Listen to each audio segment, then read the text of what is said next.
if for whatever reason they don't want to send Razor mid now, you can Pango offlane, you can Dazzle mid, you know, you have the change up there. They can really sort of switch these lanes around a lot, the Pango. They're very much ready for whatever ODPixel throw at them.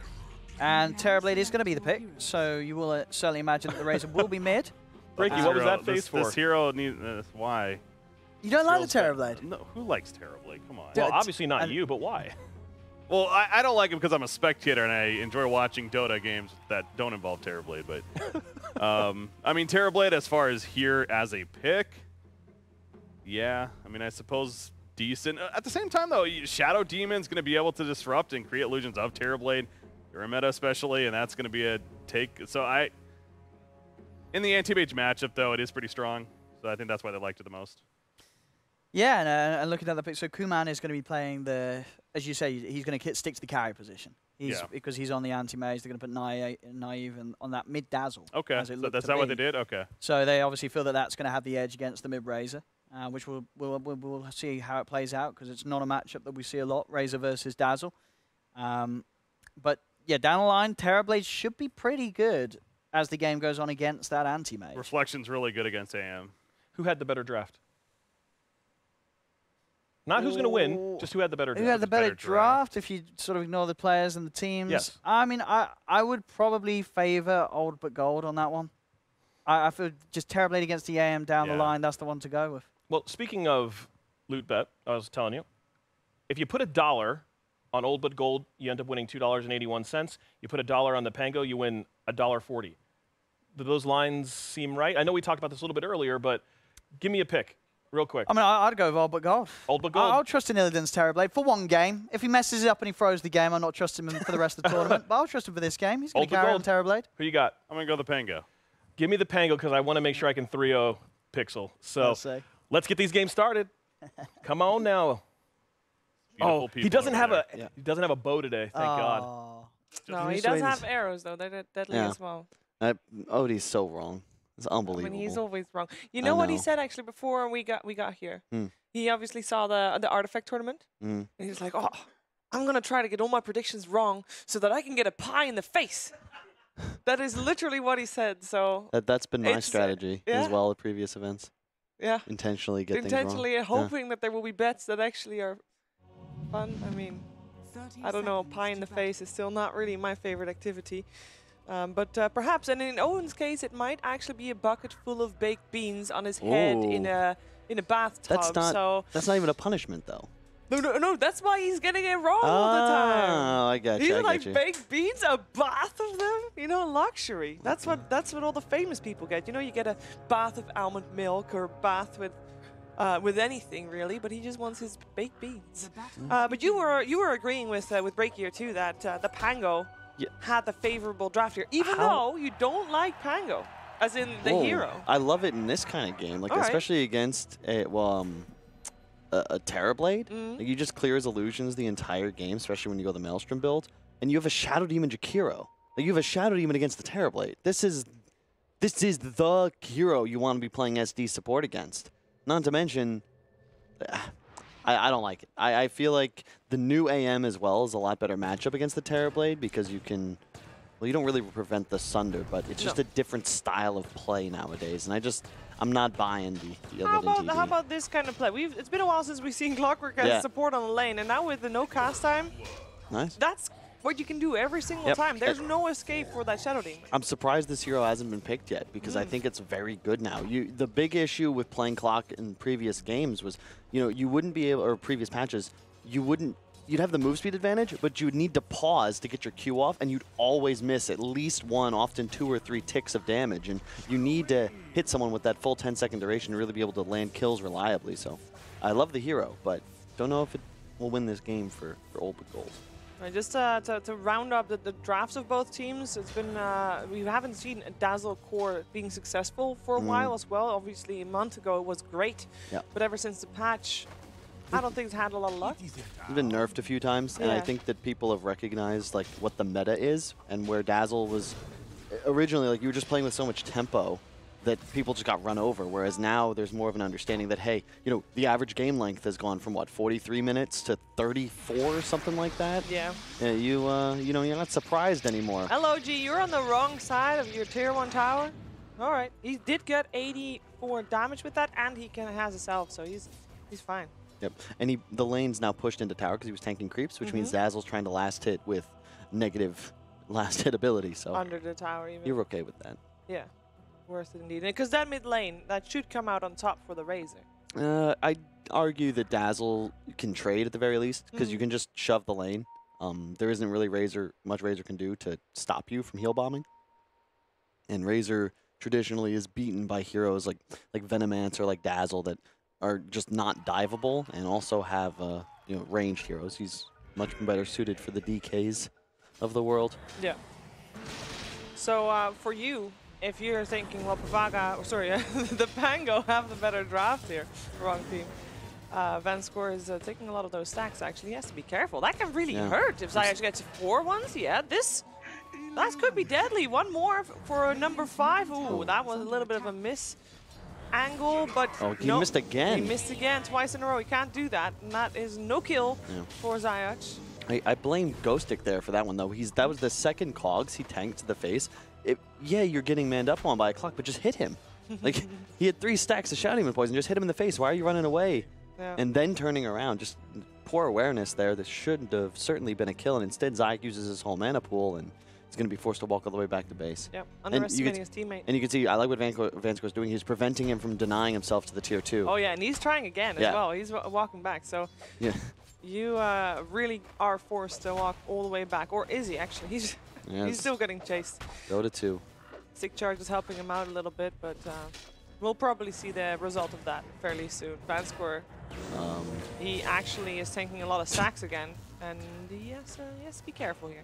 I don't mind that either, though. Like, he forced the Mango, forced the Salve, and now you just have an out-of-mana Shadow Demon. Like, I guess I'll run mid to deny myself. And wasted a lot of time. Make sure that Terrorblade has got a lot of free time on that bottom lane as well against the Pango.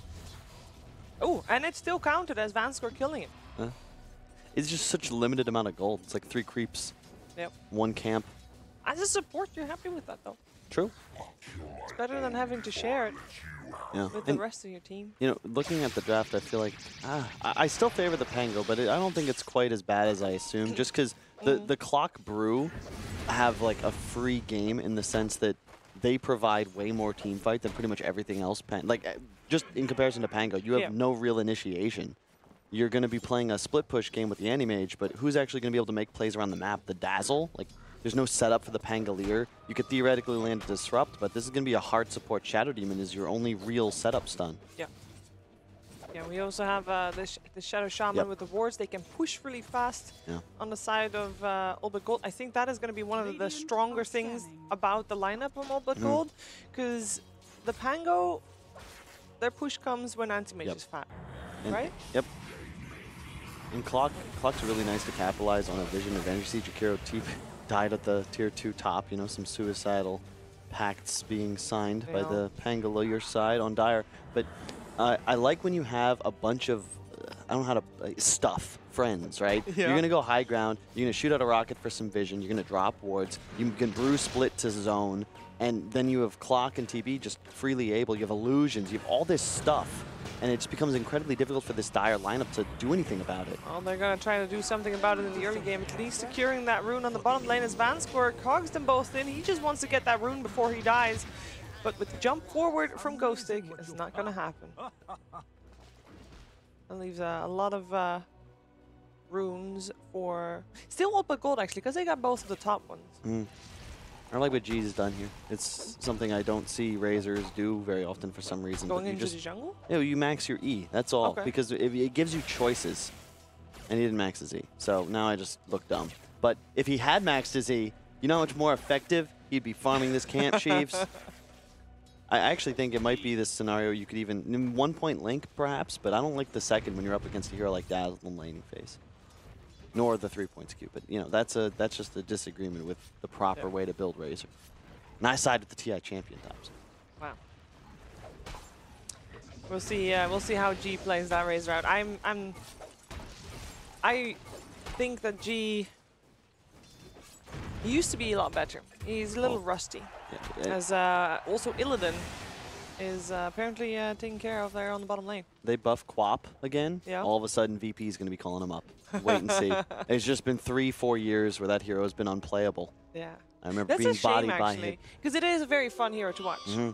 And he's one of the few, you know, something that's an underrated aspect of being a consistently good Dota player is your ability to adapt to changing metas. And not just that, but, you know, what is your role supposed to do, right? It's part of why Sumail switched to off lane about a year and a half ago, because the mid lane just become this, it was boring, you know?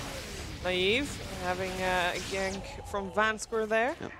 And G suffers because he was always the playmaking mid, you know? Yeah. He was the Shadow Fiend, the Quap, the Puck, the Storm. And those heroes, they're just dead. You know, SF exists, but with this Greaves sort of team fight style. I thought if any game was going to have an SF, it's the one with the clockwork. Yeah. But even then, he still had to play Razor, unfortunately for him. It's a shame. Pretty much every mid lane dominator as like a player archetype is, you're not as valuable anymore because one, I think the skill gap has closed a bit, but also you don't really, it feels like no one ever gets bodied mid. You know, that was a staple of the TI4, TI5 meta.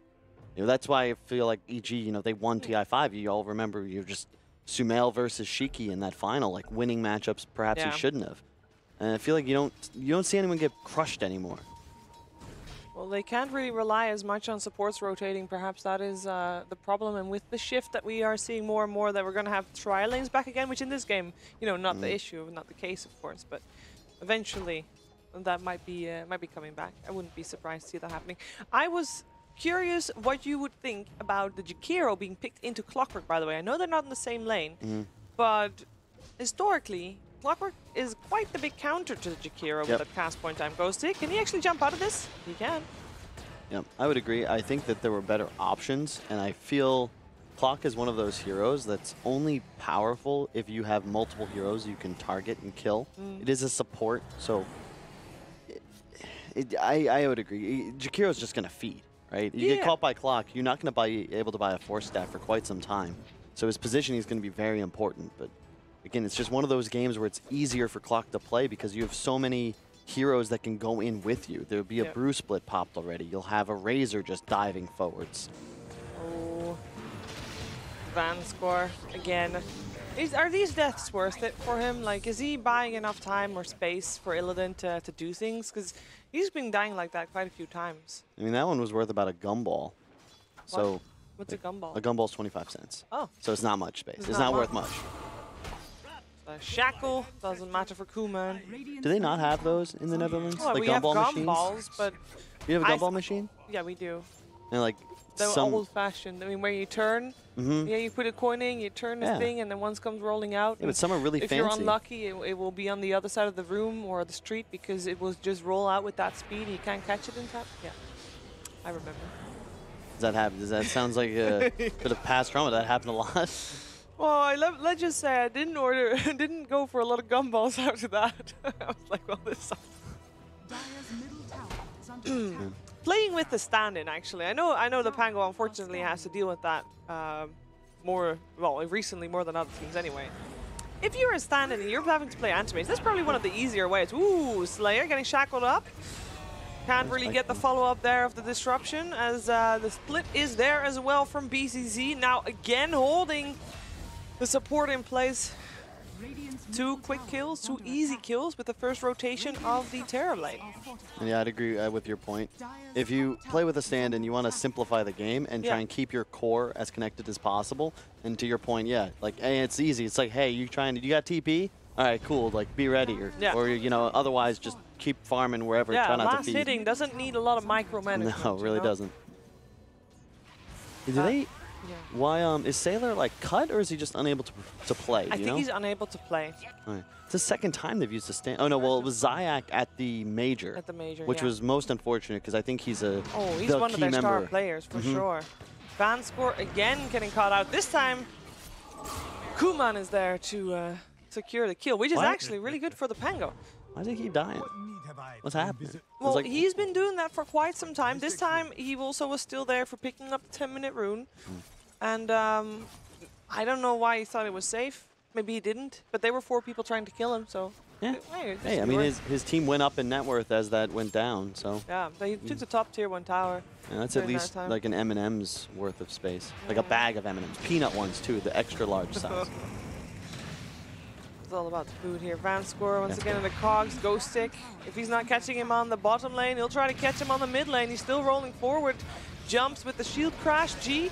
He has that link nice there, but the TP. TP out for Ghost Stick. Is it in time, though? It is not. That damage. Whew. Clean, though. It was a well-executed maneuver. Up top, somehow Zayak... That is a solo Zayak kill. just killed a Brewmaster by himself as the Anti-Mage kills bot tower. That must have been just stacks. Yeah. Stacks and stacks and stacks of Shadow Poison. Or Rex on Rex on Rex. I love how Pango's playing the game right now, even though like the actual Pango died. The team of Pango is still splitting the map, trying to play 3 lanes at once. This is a more common style, I think, in the CIS region, just because of how dominant VP's been with a similar idea. And a lot of these teams have adopted similar ideas. Wow, I just said the same words a bunch of times. Doesn't matter. Rasta, he's not going to die middle, but he does get some tower damage off. Not ideal, though. I would have much preferred to see them just make a move with the Brewmaster. He just respawned. He's got his ult back up, which is why he died up top. It was cooling down. Make a smoke move. Double use those ults on this mid tower. Don't just throw out your wards and get out of dodge. This is, make a move as a team. Because right now, it's the gold grab is even, the kills are even. It's 12 minutes in. You know, we're basically out of the laning stage, as it were. Who would you consider as ahead in this game, or who should be ahead? Like, what's the state of the game? It depends. Which is this pre-betrayal of the Night Elves Illidan or post? Oh, well, we don't know yet. Well, that's the question. The concern I have with Illidan, he's a great player. He's been super high MMR for quite some time, but he throws. He throws constantly, I swear. And it boggles my mind because he's so talented, but I'd have to lean towards no Pangolier, even though they've picked Pangolier. Or no, the Pango. The Pango. I guess they've adopted him into their ranks. I must say, though, the times where Illidan is best is when his team is behind. I feel like if he does well, he's like, we're doing well. You know, it's going great. My team can carry me. But if his team is not doing well, he is, I don't know, more on point. More feeling the pressure of the need to carry. Yeah. It's another thing that I don't know if the layman viewer really grasps, like how much momentum and their team's performance affects individual players. Ghost Stick. Getting gone upon here. BZZ and Illidan close by, and it's a dead Pango. And teleport out from Dazzle was successful. 4 people here from Old But Gold on the top lane. No tower. Meta popped as well, yeah. There's nothing They must want to do something. Yeah, but what? The You're roster not wards gonna aren't pop even up meta yet. for Pango. Yeah, they're not in sync. And this is a new team, right? We should expect this. But it's just been a bit weird watching them play because they keep their draft's strength is that you can't fight into their cooldowns when combined. The brew split, the Rasta wards, the TB meta. But if you use them one at a time, yeah, you might find kills here and there, but you're not applying proper pressure to objectives like better, more composed teams are going to. This mid tower is still alive. That should have died 3 to 4 minutes ago. And now without the meta, at least Zayas will die. And they can still use the wards. They'll probably still get it. Terrorblade stayed top to get some extra farm in. He's farming up against Pango again, as G is just forcing them away. I'm actually curious to hear what your opinion is about the Dazzle mid now, because what does a mid Dazzle need to do differently from a support Dazzle? Right now, he's doing the same thing almost as a support Dazzle. Well, he's been farming. I mean, he's been in that triple camp near Bot Shrine for quite some time. So even though they lose a hero and the tower, the gold disparity hasn't really changed because they're still playing in all 3 lanes. So it's more about the itemization, because I feel like both Ghost Stick and the Dazzle will eventually combine with a... Ghost Stick's going to die here up top, but they're eventually going to be able to buy a lot of those teamfight support items that the Radiance draft has a harder time doing, especially when you look at the way that G is itemizing. I don't really like this style. I would much prefer to see either an earlier BKB or, the Halberd, Shivas, a Force Staff. Who's buying the Force Staff for this team?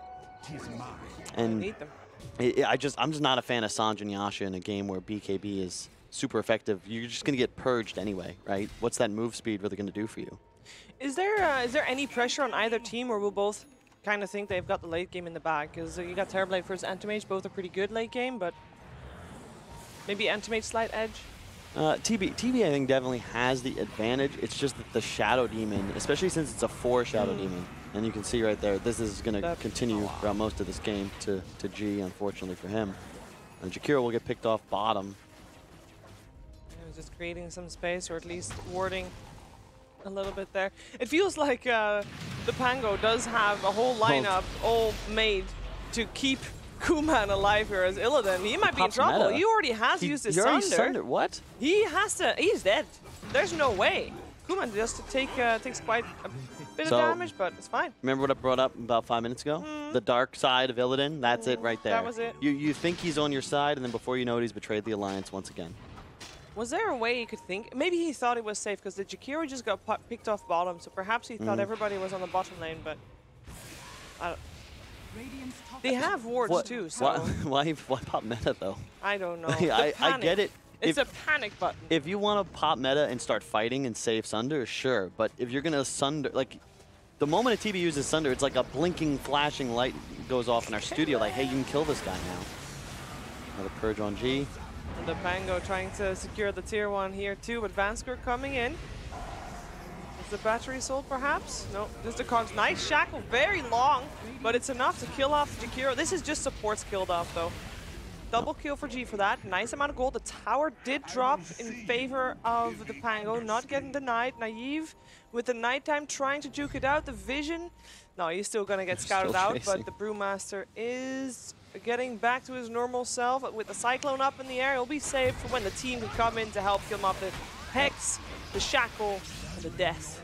And this is one of the huge benefits of Rasta and the Brew in combination, really. Old but Gold love these long engagements. You know, you can keep chasing for more so easily. They're going to drop Rasta Wards in the pit. Easy way to try and secure this bonus objective. That's the Vlad's on Brew as well coming into play. And I don't think you can contest this as Pango, especially with your Dazzle dead.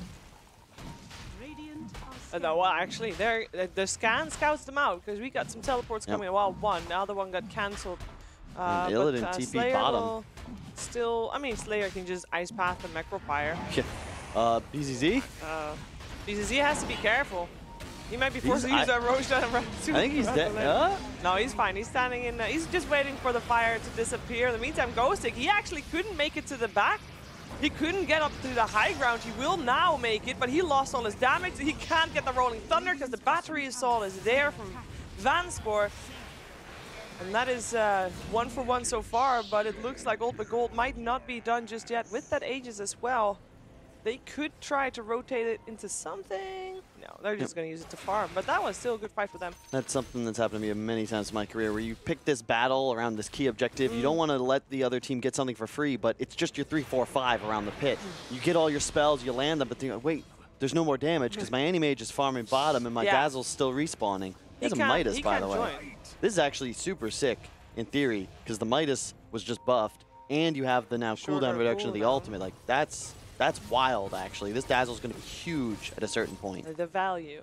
But they're still catering towards that later game, gearing towards the late game here for the Pango. I guess, yeah, no rush. No rush for either team, perhaps. Maybe, do you think that Old but Gold wants to do something with that Aegis?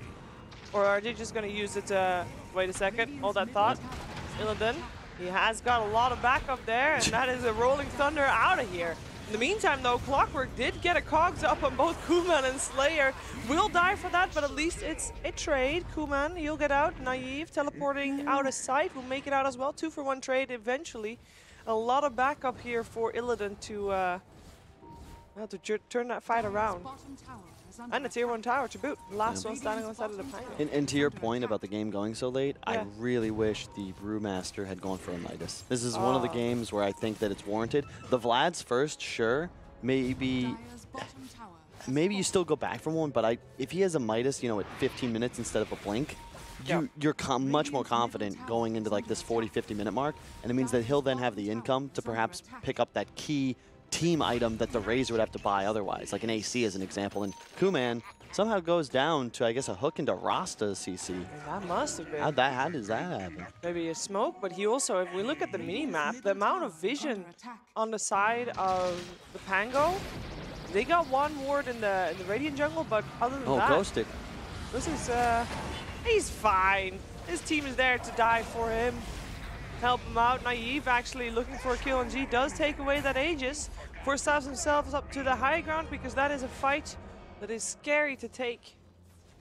Just getting picked apart though. Gold advantage Yeah. moving further towards the side of old with gold. But this game is going to really come down to who makes more mistakes. I feel it's tough for either side to make plays. You could argue a big hook here and there could come in huge, but there's going to be force staffs available, the AM blinks, etc.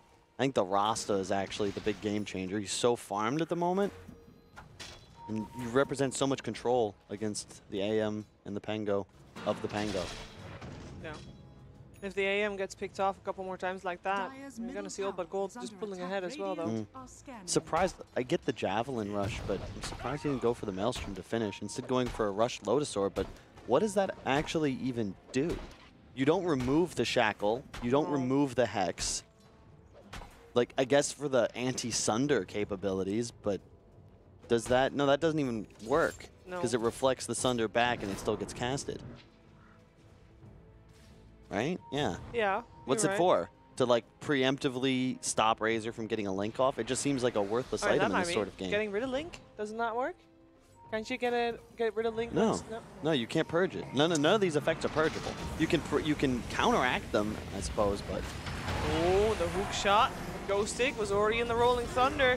In comes the Brewmaster jumping in with the split, going on sides and going basically on that back line. We've got the wards as well as Velour coming in as well, going for Naive. That is a Dazzle out of the equation. He does have buyback, probably doesn't want to use it though. Wrong side of the map this fight. Oh, Ghost Stick up on top of the hill now, and wards are seeing him, so he has to be careful. Still getting chased down. Teleport out by Zayaj as this fight is going the way once again of Old But Gold, and Ghostic just jumps in the hands of G, who'll gladly share in that experience and gold coming his way. The Pango, they take that fight on the wrong side of the map with little to no vision at all. And not just that, they didn't use their abilities properly. Like the Ghostic ult forwards is a bit early. The force staff comes out to prevent the big combo damage, but they're overlapping Disrupt, the Pango's ult, and then there was the Ice Path on top that was hopefully going to be the setup, but there was no damage from Ghostic. And was AM like even in range to blink in? I didn't see him deal damage to Razor. I think he got the ult off at the end there, but... Oh, it's looking a little bit tough for the Pango. They seem to be not entirely on the same page, perhaps, on how the game should be continue to be played. And Ghostic's falling off as well. This is not the sort of place you want to be. And this is partly just due to the draft and how much pressure is on him to make plays and be involved in all these engagements. Again, point to the item choice, too. I don't think this Lotus Orb is going to do a damn thing, and it's seriously hampered his item progression. And this is one of the reasons why you always say that you don't really like the hero Pango, right? It's not bad. You flamed on him before. Wasn't that you? I follow Thumper's advice. Oh, right. I'm a nice guy. Well, it's a hero, not. I'm talking about the hero, not the team. You're saying Pango isn't a real person? Well, he's not going to get offended if you don't like him. Maybe he'll even think like, ooh, if someone talks bad about me, I might get buffed. He's trying to escape here. He's just wasting a lot of time. Bansker actually got him and then didn't face. That looked a little bit odd. In the meantime, somehow Anti-Mage dies. Even while Clockwork is not there, Rasta was there and Terrible. Okay. Oh, I guess the control was there. He got shown on the ward at the hard camp, and Rasta glimmered in, and just you have so much disable. Yeah. The full lockdown, if you get that Hex off immediately, is going to land that kill 100% of the time.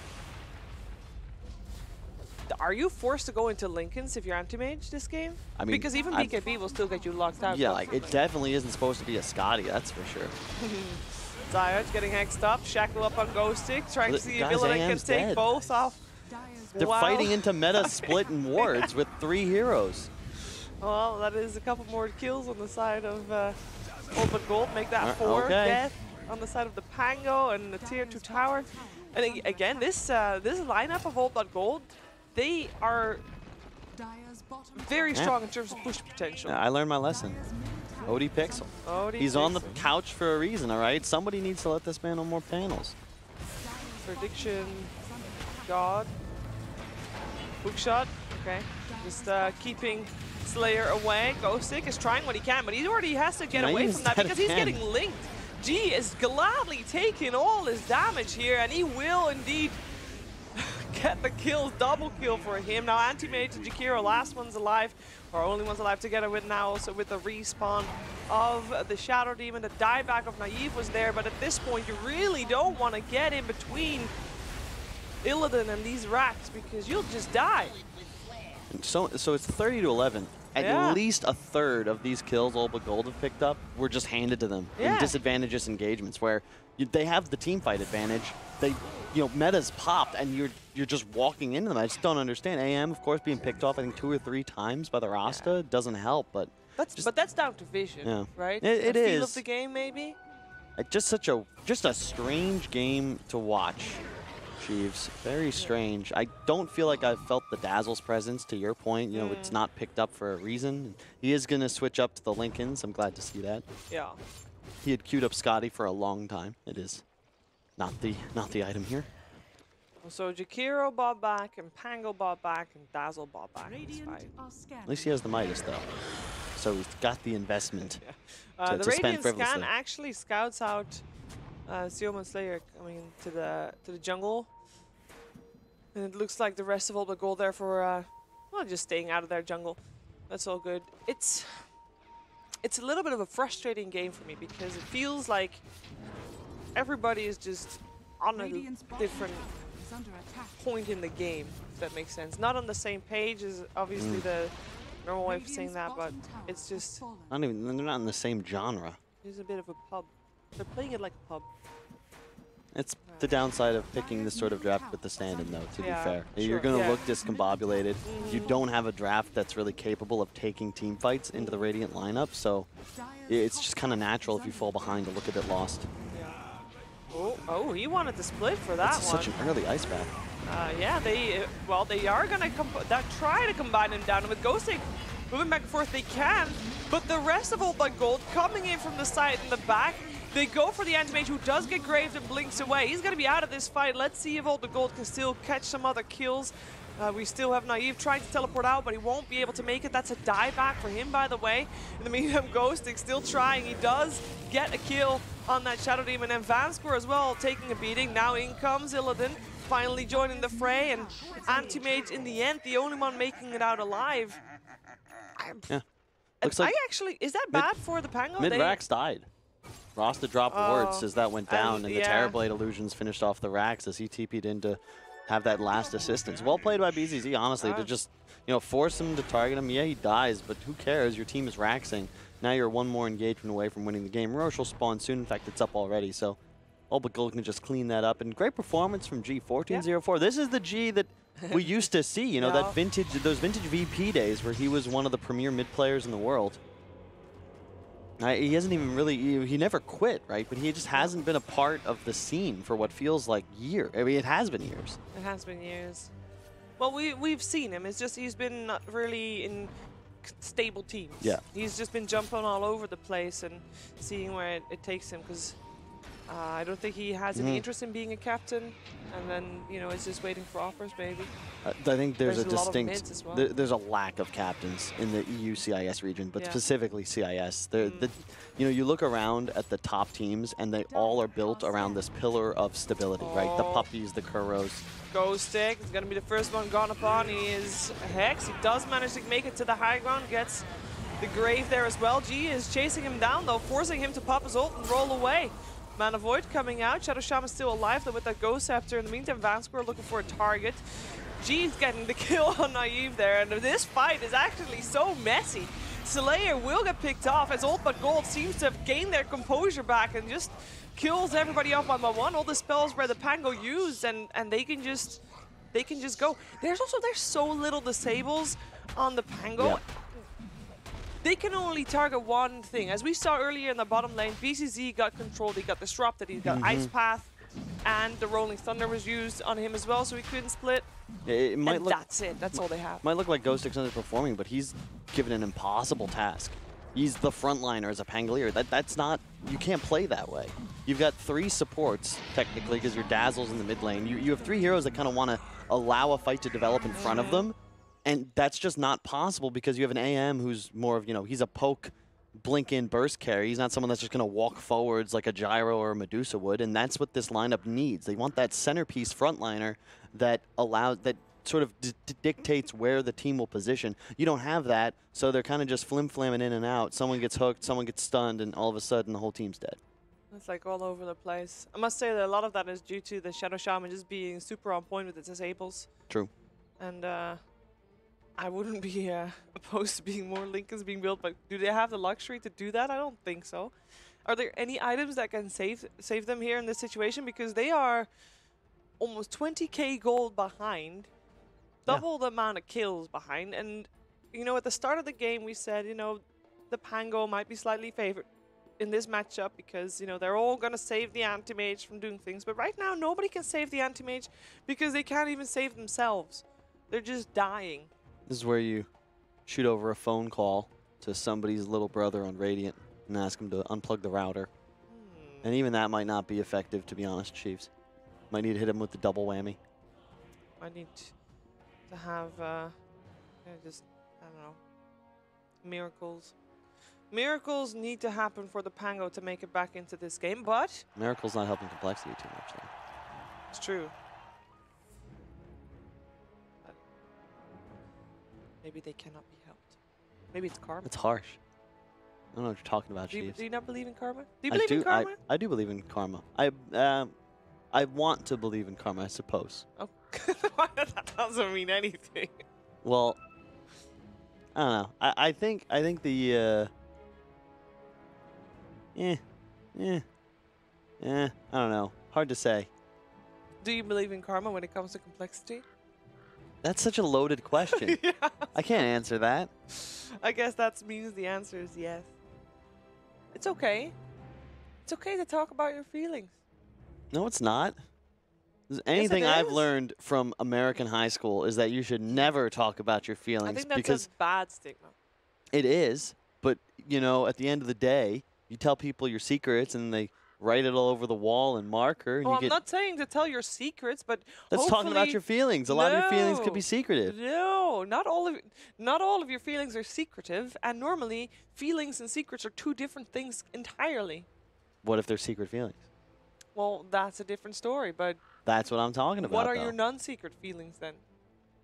I don't know. I've got a lot. I feel pretty breezy right now. I'm like wearing a skirt, so that's kind of nice. You don't often have like wind in the sort of places I'm feeling right now.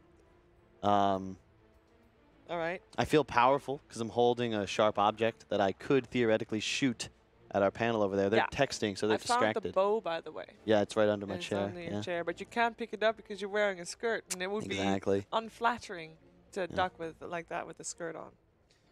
As, yeah, this is indeed it's an interesting garment. It's very comfortable, but it's also falling open in the wrong places. I think if I ever became like incredibly famous, rich, influential, whatever, I would try to bring back like the Roman style of dress. Yeah. I feel like going to a fancy dinner party in what's effectively a fancy bathrobe would be amazing.